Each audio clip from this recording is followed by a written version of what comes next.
as I was starting my business, I started learning how you can outsource so many different things. And I honestly think that if I hadn't known of that before, I would have been so overwhelmed. I wouldn't have known where to start. But I think outsourcing is what kind of pulled me through and allowed me to not give up. Treading water is the same as drowning to people like you and me. You better start swimming. Welcome to the show. I'm your host, Robb Green. So welcome to today's podcast. We've got Macy Shewhart of Ancient Bliss. How you doing today, Macy? I'm good. Thank you for having me. I'm excited to chat. I am so excited to talk to you because you've grown this brand, Ancient Bliss, a lot with TikTok, which I know most of my friends in the e-commerce world, we're all trying to still figure out TikTok. But not only that, you told me before we started recording, you've also started 3 other supplement brands just in the last couple of years? Yeah. Let's get started on how did you get into this whole space? Because you're not an Amazon expert. You haven't been in the e-com Amazon ecosystem for a long time. So how did you get started with Ancient Bliss just a couple years ago? Yeah, so I, like a lot of people, got into the corporate world. I realized I really needed to get a job. After graduation, I did not want to be in the corporate world. So I moved to Hawaii for a little bit. And there is where I started getting really interested in like herbalism. I was on Big Island. So it's an island where there's just not a lot of like industrialization. And so I kind of ended up in this community of Hawaiians, and we would make our own food, like pick the herbs, do all of that. And I started realizing, wow, herbs are not used at all in the modern world, in America especially. And so I got really passionate about that. I came back home, started doing nutrition schooling and kind of wanting to get more involved in the nutrition world of things, and started realizing I'm not going to make money doing this. I'm going to have to say what the doctors tell me to say to give people, and realized it wasn't my path. So I ended up in the corporate world, had a sales job where I was selling trade booths to different people at a trade show. And all of these people had their own little businesses. And it was just a huge variety of people. You had like CBD brands, you had people selling tampons, just a variety of things. And I started thinking, I can do this. I know I can do this. I always wanted to be like an entrepreneur. I always had that like businesses from a young age, just kind of like let the world crush me a little bit. And my job ended up being just really bad and awful. And so I kind of hit my breaking point and was like, okay, I'm moving back home. I'm going to live with my parents, and I'm not going to leave my parents' house until I figure this out. And it all kind of just escalated from there. So when did you actually launch Ancient Bliss? I launched it about 2 years ago, the beginning of January. So January of 2022? Yeah. Okay. And in your first year, you did $1 million in revenue? Yes. That's amazing. So congratulations on that. And you weren't done. So then you did 3 million last year. Is that correct? Yes. That is phenomenal. So for somebody who hadn't had like a true proper business before, to go to do $1 million their first year and 3 million their second year is amazing. So congratulations on that. And you make profit. Yes. Which a lot of people don't talk about. One of my favorite sayings is revenue is vanity. Profit is sanity, and cash flow is reality. Everybody talks about revenue, right? It's the big number and like that. And I know a lot of people that do significant revenue without any profit, right? So the fact that you've grown this and got profitable, and just to be clear, you bootstrapped this, right? You didn't borrow any money. You didn't get any funding, did you, from anybody? So I had a situation where when I was talking to you earlier about how I was $100,000 in debt at some point for kind of like cash flow issues with my manufacturer. My manufacturer was able to lend me like that inventory ahead of time. And so we kind of set up a bit of a partnership in that sense. And so that was really helpful at the time. Did you end up giving this is great because I do think partnerships can be really valid. I've had a few friends do this with different manufacturers before. A friend of mine did it with a manufacturer in China. So he was able to get have the ability to make it a lower cost and also faster lead time. So what was the kind of structure that you partnered with your co-manufacturer on? How did it look like? So for my manufacturer, he got a percentage of the company, and then he was able to advance me all this inventory without me having to take out loans at the time. And I had talked to you about this, but sometimes, especially in the supplement space, when you grow too fast, and that's what happened with me, everything kind of like spiked up in a couple months. You don't have enough cash flow to pay for that inventory. And that's something I learned the hard way, but the best is to grow like slow and steady for sure. Cash flow is the number one killer of businesses, especially small and medium businesses, because you can have this revenue and you can even have profit on paper, but you've got to have the cash to feed that feedback cycle to build and buy more inventory, which is what you ran into. I call it a good first world problem. Like the business is doing so well that you have to get more cash to I'd rather have that problem than the one where we don't have enough demand and not getting enough revenue. So you partnered with him. Is he your only co-manufacturer? Yeah. Yeah. So I know we talked a little bit offline about this. I do think it's a big opportunity for you to get a secondary one, not to use them, but just in case something happens where the primary co-manufacturer might change their goals. Maybe they get a different partnership or a different customer, and they're not quite as focused on you. Not saying that they would do that, but you don't want to have your entire business reliant on one company. I know I've made that mistake. I've had a bunch of friends make that mistake where even though it's a great partnership, you still want to be able to have something in case something bad happens, that you have a backup and your business doesn't die along with that. So I highly recommend just getting a secondary supplier just in case something happens. Yeah, I think that's important to note. And thank you for explaining that. Sure. No, and what I love about this, and we were talking before the interview, is that you actually have simplified this business, right? So you've got an agency that handles your PPC on Amazon. You've got an agency that handles like the operational side, we'll call it, of Amazon. And then you focus more on driving sales and using TikTok. Is that correct? Yes. I also used, I don't know if you've heard of Fiverr. Is it Fiverr? Yep. I would say Fiverr was like the best thing that ever happened to me. As I was starting my business, I started learning how you can outsource so many different things. And I honestly think that if I hadn't known of that before, I would have been so overwhelmed. I wouldn't have known where to start. But I think outsourcing is what kind of pulled me through and allowed me to not give up. That is a great advice. I recommend Upwork also. So Fiverr is really great for smaller tasks. And then we use Upwork and Fiverr. And sometimes we find great people that turn into like longer, projects and things like that on those platforms. So I completely agree. Outsourcing is a great way to do that. Another thing that we have found to do is we go find the who that already knows how to do something on LinkedIn. And then we just reach out to them. We just did one this morning. And we say, hey, listen, it looks like based on your expertise, we'd love to have a conversation with you. Are you open to consulting or project work? And I'd say 70% of the time, people are open to that. So we have a conversation with the person who's already an expert in that space. So in supplements, for example, it could be somebody who's excellent at raw ingredient sourcing, right? Maybe that's somebody who's been doing it 20 years. I don't know how to do that. You don't know how to do that. Let's go find somebody who already knows how to do it and let them help us speed up our process. Ooh, I like that. I'm starting to get more into that area. So that's really good advice. Yeah, well, so it's interesting because it's an extra layer of complexity in supplements to go and get the raw ingredients, send them to co-manufacturer, have them just kind of put it together. But there can be some significant savings, and sometimes you can actually get a significantly faster lead time. You've got a pretty good, unique relationship, so it might not benefit you, but a lot of people just go to a co-manufacturer and just pay whatever the price is to do the capsules or the powders or the liquids. And they can get a better price if they actually do the little bit of the work and find the raws themselves. It's just most of us don't have that specialty. Unless you find someone who does, it tends to be a little harder. But I would love to dive into TikTok. So tell me all the secrets about TikTok, Macy. You're the right age. You're a user of TikTok. Teach us old guys like me about TikTok. Okay.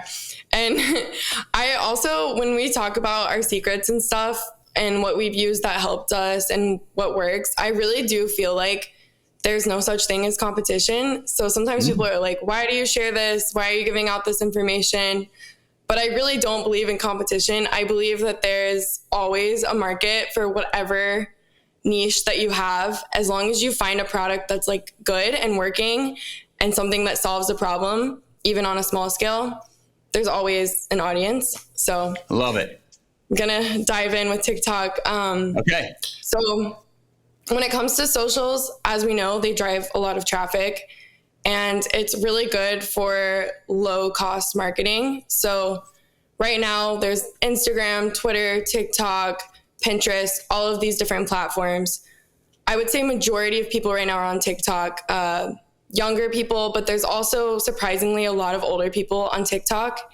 So obviously it's important to figure out what your target audience is. With supplements, a big market for me is blood sugar audience, or people who have different health issues. And in the supplement space, TikTok is actually an amazing platform to advertise on, because a lot of people don't understand what they're going through. They don't have proper guidance. A lot of people are kind of turning away from their doctors, maybe because it's too expensive and they can't afford the proper care, or their doctors are seeing multiple patients a day and they can't really explain what these really unique symptoms are and how they're manifesting in the body. And maybe they're not getting as much like personal care. So a lot of people are going to TikTok, they're searching in their problem. For example, right now, PCOS is huge, which is where a lot of women are having hormone health problems due to a rise in toxins in our environment and endocrine disruptors. And so they'll go into TikTok, type in PCOS, and they'll just start scrolling through these videos, trying to figure out what their symptoms are, people who can help. And these people are in a really desperate mind space. They're trying to figure out what to do. And so when you have a product that can solve an issue, when you reach out to these influencers or these big people in the space, it is such good publicity, because there's that built-in trust and community there that's allowing that viewer to really trust and want to buy your product. So I'm an avid user of TikTok. I love TikTok. I think once you start liking and following people, the algorithm is amazing because it gives me more of the content that I want. You touched on something that I find fascinating, in that it does seem to have shifted. I mean, originally it was like young girls are dancing like a few years ago. That's what the whole platform, it seemed like it was. But now it seems to have transitioned to people searching, like, what restaurant do I want to go to? Especially when I'm traveling, because the algorithm will pick up wherever I am. I'll look up restaurants in the area, right? And it'll give me localized quality recommendations. So do you feel like more and more people are using it as a search engine? Definitely. I think that, as you know, you have a For You page. So that's like a curated page that is based off of where you're traveling, what your interests are, et cetera.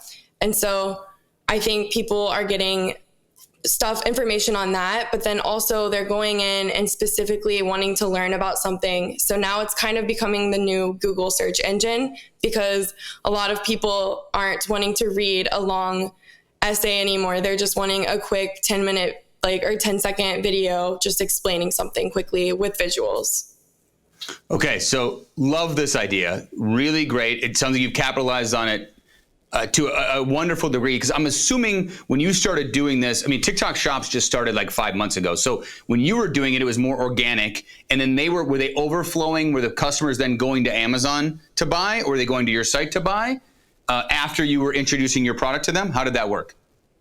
I would direct people to my site, but I found that a lot of people would buy on Amazon. And I think with socials, the goal is to kind of build brand awareness. So if you have a brand, you build trust in the brand by working and partnering with other people who can help promote it, who actually also believe in your product.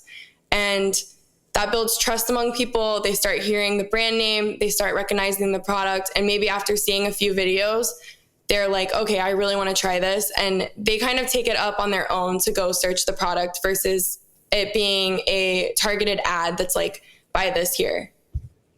And so they feel like they're the ones choosing, which is really powerful in marketing.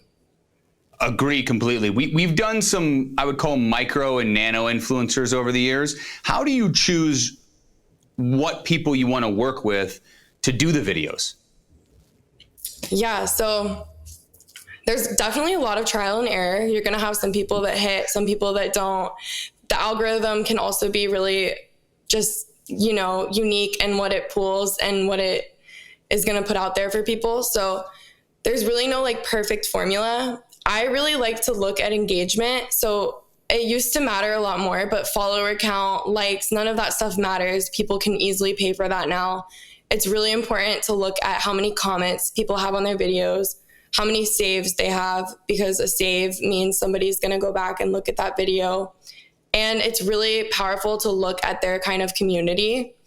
I've found that going in and finding really niche people that's worked the best for me. So somebody maybe in the PCOS space, but is very specific in hair growth for PCOS. And they usually have a really big community because it's a very niche topic that a lot of people are searching for.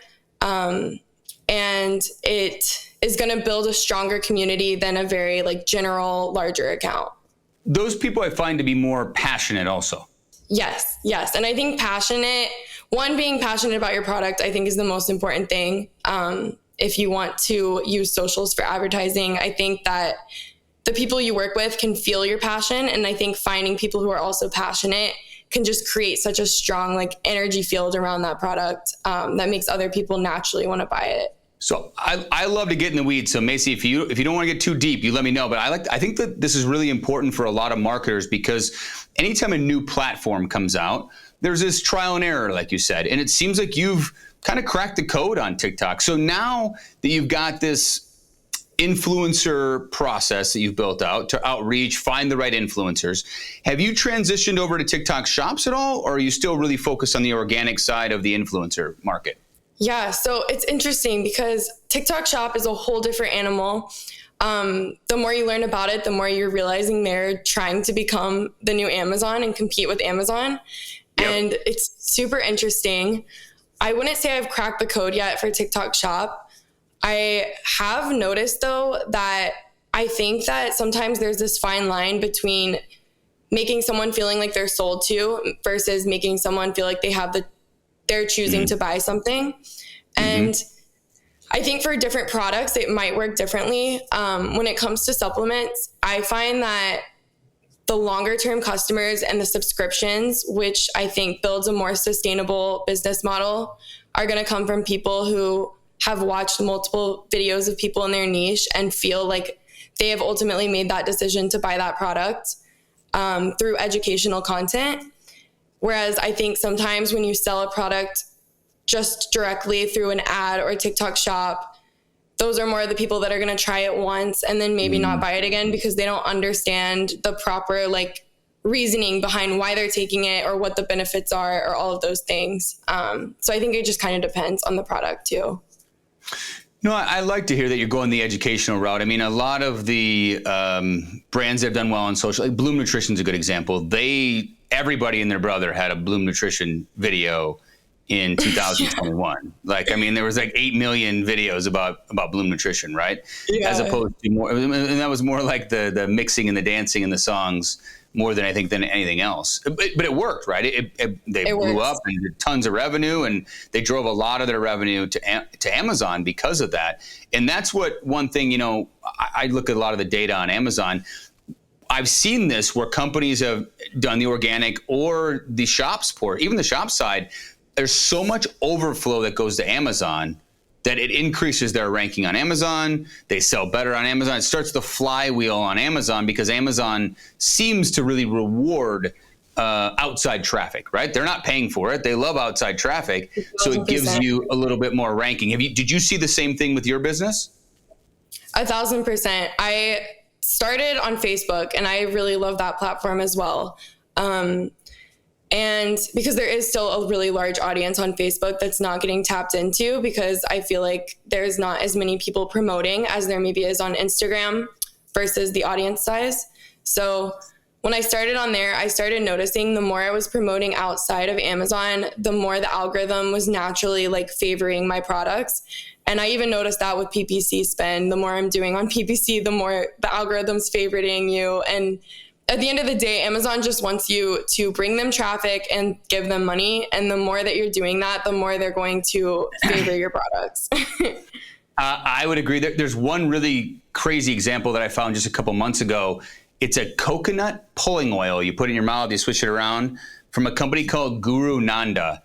And I've never heard of these guys. They were like a 5,000, 6,000 BSR on Amazon. So bestseller rank in the category. They got on Shops. They're the number one mouthwash on Amazon now. Because TikTok Shops overflow. Like, they beat all the entrenched brands that are on Amazon in mouthwash because of TikTok Shops. So this does feel like a huge inflection point of on Amazon. And I think for those that are selling on Amazon, we have to participate in it and figure it out, because without it, I think you can only do so much on a platform. You need the off platform traffic, I think. Yes. And if you have a trendy product or a product that you can like notice a visual like result, like a mouthwash, and it actually works and feels good, or everyone's using it, I think it's perfect for TikTok Shop, because then people are going to just want to keep buying it. They're going to become customers. It's going to get that publicity. So products like that definitely need to be on TikTok Shop. So go back a little bit on the details. I'd love to dig in a little more. You find somebody that's got a niche, right, around a condition or something that people want to do better on, or optimize, I should say. So with that, you reach out to an influencer that's got a good community around them. Are you giving away free product? Are you offering them payment? I mean, this is a big question a lot of us have, is like, how do we really engage with that person so that it's a win-win for both of us? Yeah. So I like to go through TikTok and get so many people, I get all their emails. I reach out to them and I kind of ask them like, what's your rates, stuff like that. And I just try to go down as much as I can what makes the most sense for my business. If someone's really good and I need to take a risk and pay them $5,000 for a video, I will. And I will say most of the times I pay that much, it's actually worked in my favor. Wow. That's impressive, Macy. So you're like, I'm throwing $5,000 on this one influencer, one video, and it's going to pay off. Yeah, I'm a little crazy when it comes to influencing and trusting. And so I think that there's obviously like a good balance, but I do think you have to be comfortable taking risks. So I think that's like good. And then I think it's also good to balance it out with like people who you pay a lot less. So there's a lot of girls on there who are wanting to get into the influencer world. They do UCG, user generated content, and they'll do really low rates. So maybe like $25 a video, and you have them do maybe like 10 videos over the month or 5 videos over the month. And I think one of the benefits of that is you have a lot of content at a low cost, but then you also have people who are in this health space. So maybe like a really big doctor or a really big diabetes influencer who's also able to promote your products, because then you have the education and credibility, but then you also have the exposure. And I think the two kind of balance each other out. That, I think, is very well said and very savvy, Macy. I think that you're balancing out the traffic with the education piece. So a lot of small business owners, first of all, congratulations on being such a open mindset and aggressive with it. I think so many people that are newer entrepreneurs are scared to invest that money. So when you think about this, I call this an investment. This is a marketing investment expense. When you think about that, do you think about it as a percentage of revenue, or are you just like, hey, we're going to go for this, whatever it takes, and then we'll see how the results look? Yeah, I think that I think you have to have that mindset when you go into starting a business. First of all, is like, it's do or die. Like, it's either going to work or I'm going to die. Not actually die, but like, you just can't have a plan B kind of mindset.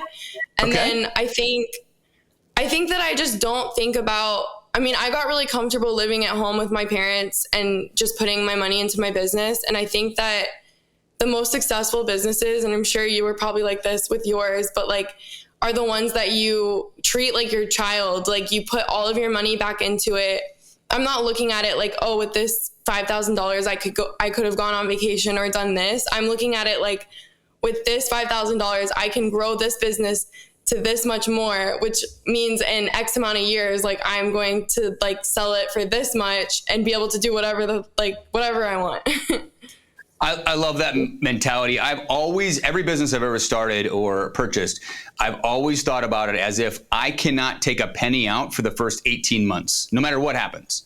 So everything that comes in gets reinvested in the business for at least the first 18 months. And that mindset frees you up, I think, to make good decisions like you're making with investing in the business more. I've had quite a few friends over the years who needed to pull money out too early to live on, right? They had expenses and a mortgage and things like that. And I found that they would make suboptimal decisions because they were afraid. Like that same decision you're talking about, $5,000, they're like, oh, I could use that $5,000 to go on vacation with my family, or I could put it in the business. And that leads to suboptimal outputs for the outcomes for the business, in my opinion. Yeah, that's a good point. So I think you've got the right mindset. You're obviously an action taker. So what's the next, where do you want to take Ancient Bliss? Like you said, I can grow it up, but I could sell it for a bunch of money in the future. Do you have any specific goals for Ancient Bliss? Yeah, I think with the supplement industry, and maybe because I know you said you sold your businesses in the past as well, it's like this for other industries too. But I think once something gets too big, you sell it. I'm personally not somebody who's like really likes to manage, or I don't want to be like a CEO or like I just like creating and selling. So ultimately with Ancient Bliss, the goal is to sell it probably sometime next year. Do you have a goal in mind? Do you have a dollar amount or a thought around that? I want to sell it for 10 million. Okay. So can I help with this? Can we help reverse engineer this for you?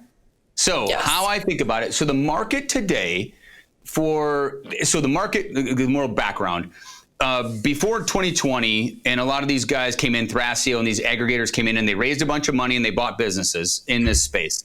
And the multiples went up. Before that, multiples are like 2 to 2.5x, 2.5 to 2.5 times profit. Now they went up 4, 5, 6x, and then they came back down as aggregators didn't buy as many businesses and struggled to operate these businesses. Now there is no, every business is different because every business is different in a different growth trajectory. But just let's be conservative and say you could get 4 times profit.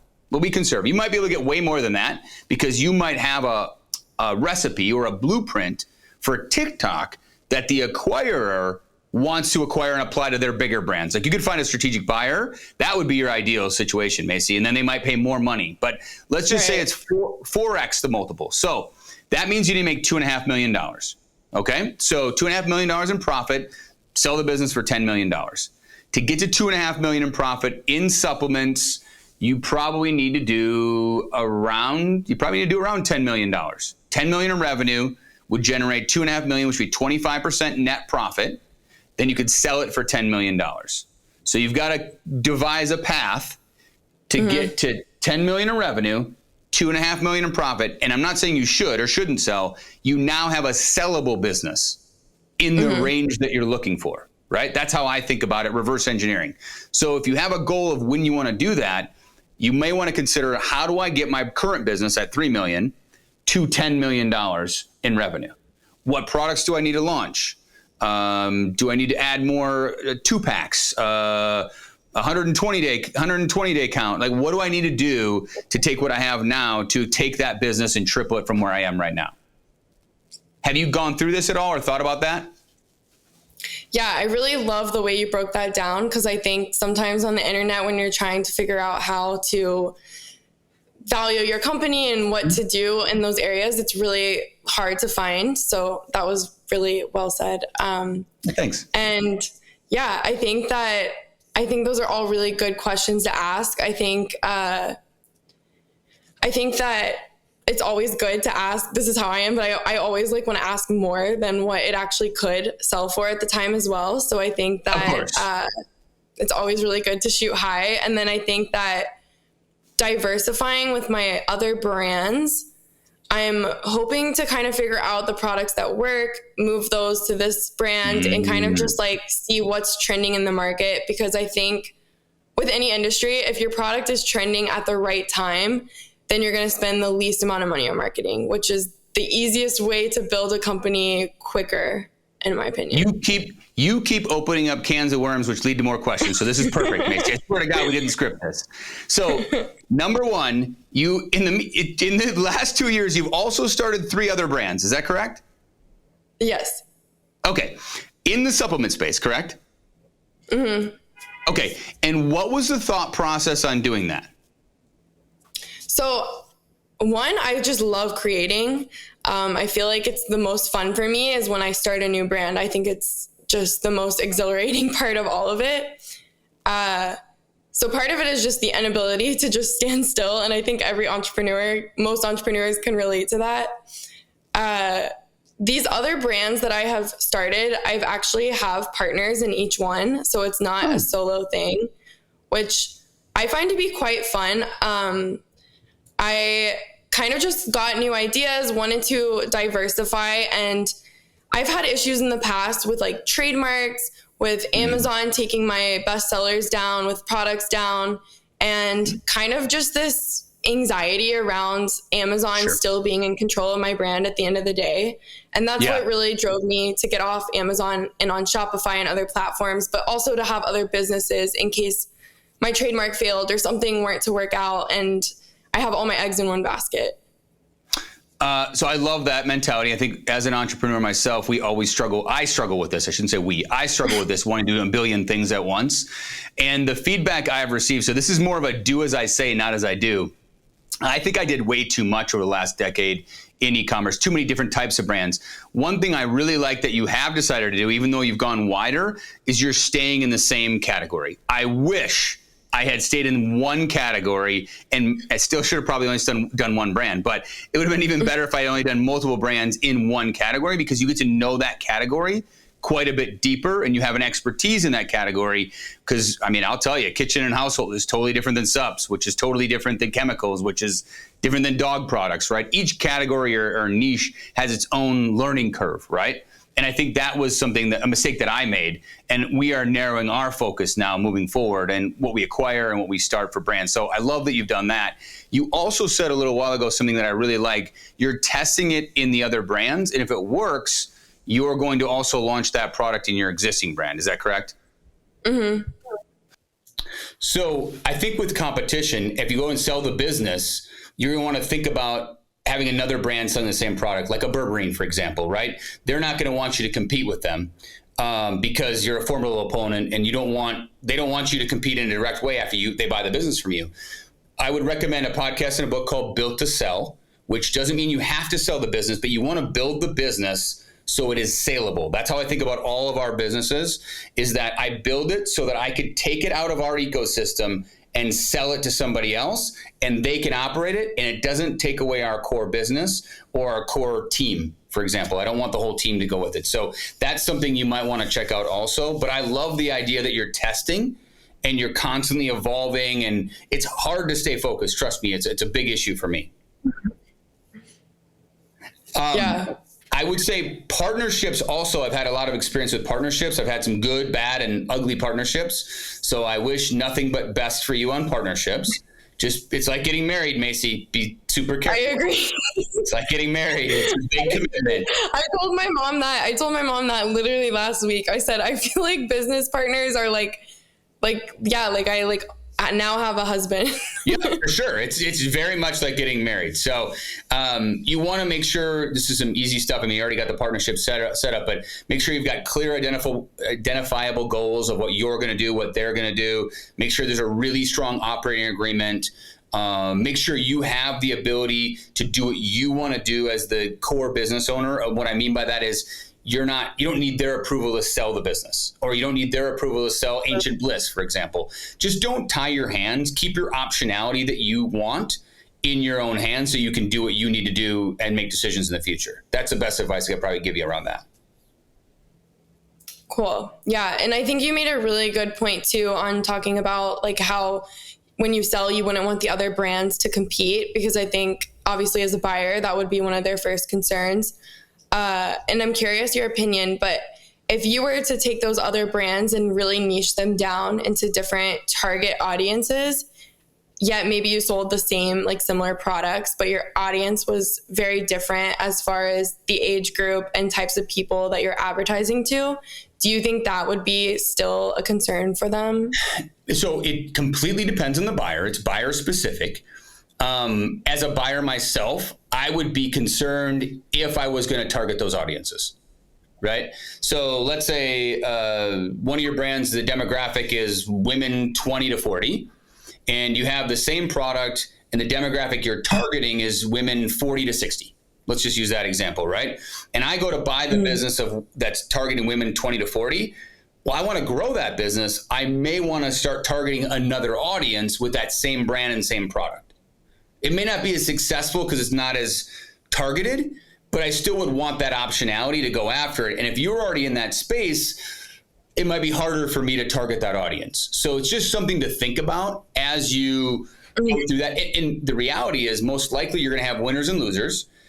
The ones, certain supplements might win in certain brands. And so you may want to test in different brands because they have different audiences, and then realize, I'll use berberine again as an example. That berberine was great in Ancient Bliss, but the other brand, it wasn't so great. It didn't hit the mark, right? And so that's how I would think about it. Yeah, I would think about that for sure. Because the branding, the essence of the brand, it might not resonate with that audience. And because of that, it might not have as much success. And then you're like, okay, well, I figured out which brand this supplement does well in, and I'm just going to ride with that in just that one brand. That might be an option for you. Mm-hmm.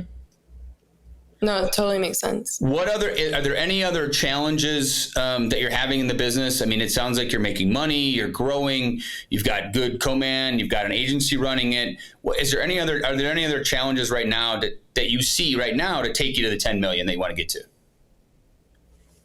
Yes. Okay. I think that with every business, there hits that kind of like plateau. Like you grow, for example, mine grew really fast.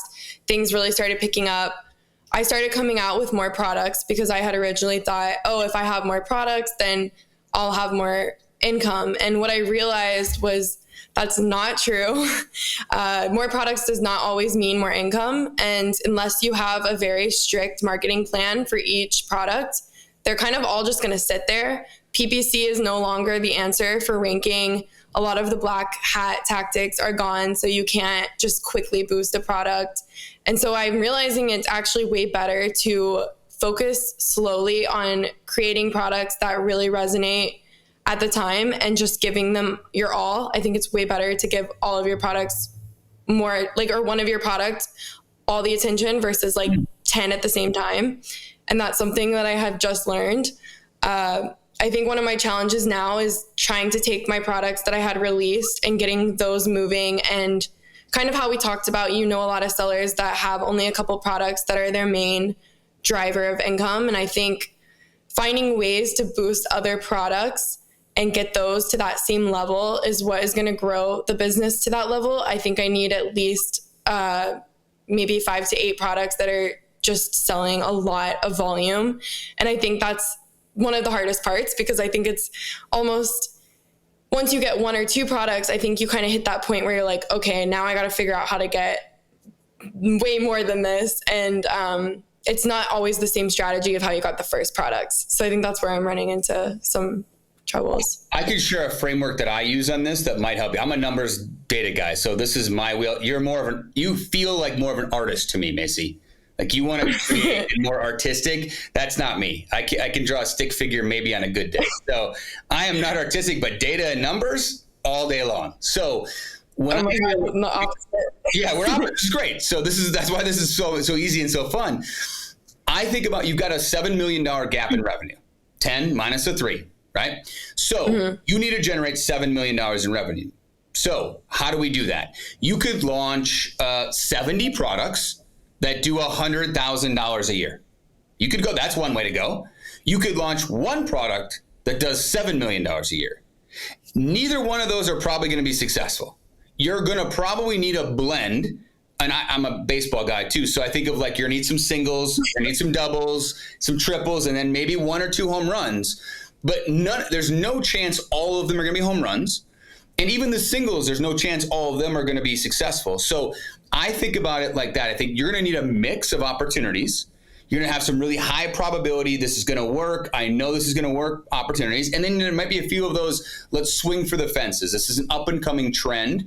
And I think I can build a product that is perfect for this trend. And those might be those bigger chances you take. But I would definitely think about it that way and draw it out. Say, I need to do this much revenue and I need to progress this way to get to that goal Otherwise, it's more hope, right? So you've got to kind of reverse engineer where you want to go. I do have a question about trending, because you did mention trending a couple of times. Are you the kind of person that just sees the trend? I feel like you are. Or do you really have like a way to calculate the trend of what's happening and what's growing? Yeah, so I know a lot of people who they calculate trends through using like helium-10 and really going through Amazon and seeing the charts and stuff. That's definitely not me. As I said, I'm not a logical numbers person. I feel like I really like to spend my time on TikTok and like my certain niches, kind of seeing what's the most popular, what the biggest questions are. I also spend a lot of time on Reddit, kind of seeing in the supplement space where people are really putting their energy, where there's more problems evolving. And then I also like to use Facebook groups, because I find that the bigger groups are in certain areas of certain complications that I didn't even know existed. And then I'll go to Google and realize that there's actually a huge community behind this. So I really like to utilize those 3 resources. And then I also do a lot of community building through my brands with events, specifically in New York, Los Angeles. So I really like to get together a niche of girls. And the reason it's usually girls is because one of my newer brands, Floor, is focused specifically on hormone health. And with my business partner and I, we like to curate like a community around that. We have a group chat where we have a bunch of girls that kind of drop their questions and what they're going through their different health problems.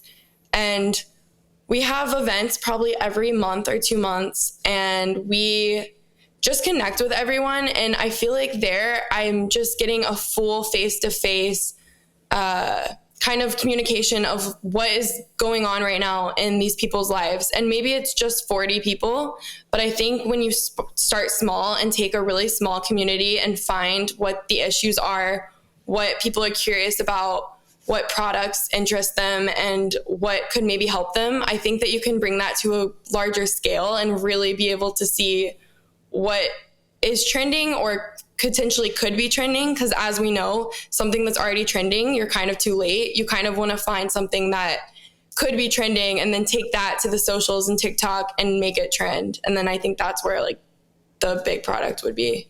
I absolutely love the community idea. I don't know anybody doing anything like that with community. That is a great, great resource to find out the real challenges and problems that your consumers, the consumers of your products, are having. That's got to be a great resource for new product development. Mm-hmm. Especially when you niche down. I think if you're trying to find something more grand scale, it could be harder. But if you're in a certain niche, like for example, hormone health, it's really helpful. I love that. I absolutely love it. That might be the biggest tip that you've shared today, because I don't know anybody doing this. Nobody. I know none of my friends that have businesses do this. Is that it's kind of old school. Like it's like face to face. Hey, crazy. Mm-hmm. Let's meet with people in person. What a crazy idea. And get feedback and focus it. I mean, I love that. Absolutely love that idea. So it sounds like you've got a really good plan. I feel like you've got a really great chance of getting to your goals. I think the big thing I would say to you is you may want to consider leveling up on the Amazon side of things. When I look at your listings, they're good, but there might be some opportunities for you. As it's gotten more competitive, it feels like we have to win on every aspect of the business, whether that's title, bullet points, images, right? We have to really win. And Amazon's such a weird ecosystem in that it changes so fast. Like it's the fastest I've ever seen. Like week to week, it changes, it feels like. So and I know you've got an agency now, and I don't know the quality of the work that they do for you, but you may want to start considering getting somebody that's really, really on the edge of what's happening to try to help accelerate that growth, because you've got a great foundation to build off of. Thank you.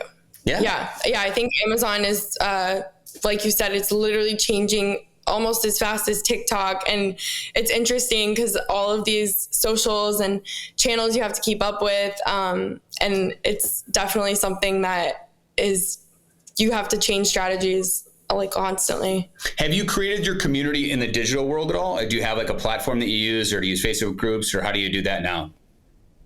Yeah, I do. I have I would say we use Discord. So we use a lot of group chats for each brand. And then I had a really big community on Instagram, and that's kind of where I built a lot of community. And then also TikTok. The Ancient Bliss Instagram actually got taken down because I mention berberine a lot, which is competing with metformin. So it's kind of sad. It was like at 25,000 followers, but you know, it's easy to just, once you build a community, it's really like bigger than just a following count. And I think that's where there's a difference, because then we make a new page, like people are finding us again, they're messaging us, glad we're back. And I think that, yeah, building behind the lines of just like a social connection is so crucial right now in this like post-COVID world. And I think that, I do think a lot of people want to meet in person now. And I think that those people will actually become customers for life because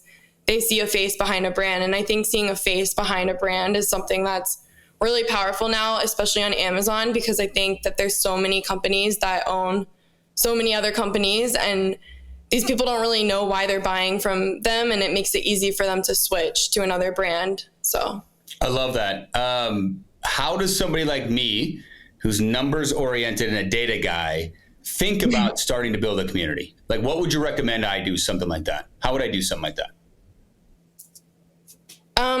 So what would your product be, for example? Or would you want to leave that open-ended? Parenting. I've got a brand named after my daughters. And so like arts and crafts and parenting. Yeah. So I think Facebook is a great place to start. I think I would go to all the Facebook groups that have to do with your niche. And I would not try to be salesy off the bat. I think I would just start trying to like talk to people and comment on people's posts and kind of become like a name in that community. And maybe this is something you even have a virtual assistant do. Sure. And kind of start building relationships, and then start slowly kind of slightly advertising what your business is without really fully like, you know, being like, come buy this, blah, blah, or like maybe post and be like, oh, I really am loving this. You don't even have to say that you're a part of this business. I also would start small. So where you're at, you said you're located in Phoenix, maybe just start a community in Phoenix, or have a monthly meetup with a small group of people, and then take that small group of people and create like a little group chat. And even just having those 15 people will open up doors, I believe, truly to other parts of the world as far as like building a community around that niche. And I think that word of mouth is also so powerful. So even if you can get 5 people who are really just strongly passionate about your brand, I think those people will start talking to more people, and then they start talking to people. And yeah. I love that. That's great advice. Thank you very much for that. So I'd love to wrap up today. This has been really educational for me. And I think a lot of our my e-commerce friends, I'll tell you, will listen to this, because we just had our mastermind recently. Are you involved in any networking or groups or masterminds or anything, Macy?